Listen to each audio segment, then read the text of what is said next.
Hi friends, आज एक नई कहानी सुनेंगे। गरिमा और अंकित की शादी हुए 2 साल ही हुए थे और अगले 2 साल में उनका एक बेटा भी हुआ। इसी दौरान उनके खर्चे भी बढ़ गए थे। अंकित की छोटी सी प्राइवेट नौकरी थी, पर आगे के भविष्य को देखते हुए गरिमा हमेशा चिंतित रहती थी। इसी दौरान अंकित को दुबई से कंपनी से ऑफर मिल गया, पर अंकित दुबई नहीं जाना चाहता था क्योंकि सबको लेकर जाने में बहुत खर्चा होता। गरिमा ने उसको ज़बरदस्ती दुबई भेजा ताकि सबका लालन पालन अच्छे से हो सके। कुछ समय बाद अंकित का मन दुबई में लग गया और बच्चों का लालन पालन भी अच्छे से होने लगा। लेकिन वह अंकित आने की बजाय बस खाली पैसे भेज दिया करता था। अब उसका बिल्कुल भी भारत आने का मन नहीं करता था। धीरे धीरे अंकित ने अपने घर आना बंद कर दिया। अब गरिमा को लगने लगा कि कहीं उसने गलती तो नहीं कर दी अंकित को दुबई भेजकर।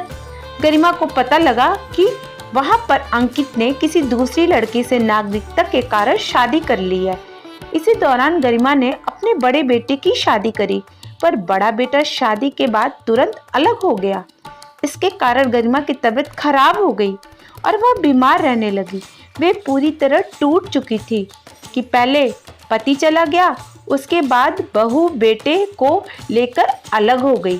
कुछ ही दिनों में छोटे बेटे ने बताया कि वह एक लड़की को पसंद करता है और उससे शादी करना चाहता है। गरिमा ने सोचा कि चलो ठीक है, इसकी शादी हो जाए तो मैं भी अपना अकेले किसी तरह जीवन यापन कर लूँगी। पर उसकी छोटी बहू बिल्कुल उसकी बेटी की तरह रहती थी और उसका समय समय पर ख्याल रखती थी।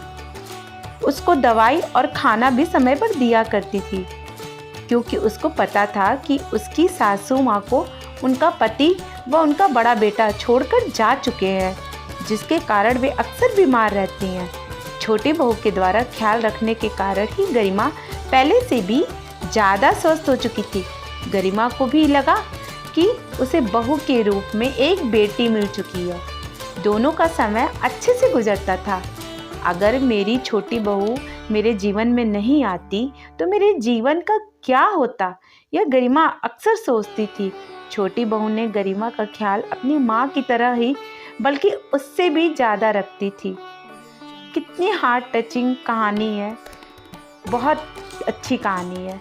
कहानी पढ़कर कहीं ना जाए दोस्तों। नीचे कमेंट बॉक्स में जाकर अपने कीमती कमेंट ज़रूर भेजें। हमें आपके कमेंटों का इंतज़ार है और हमेशा रहेगा। धन्यवाद।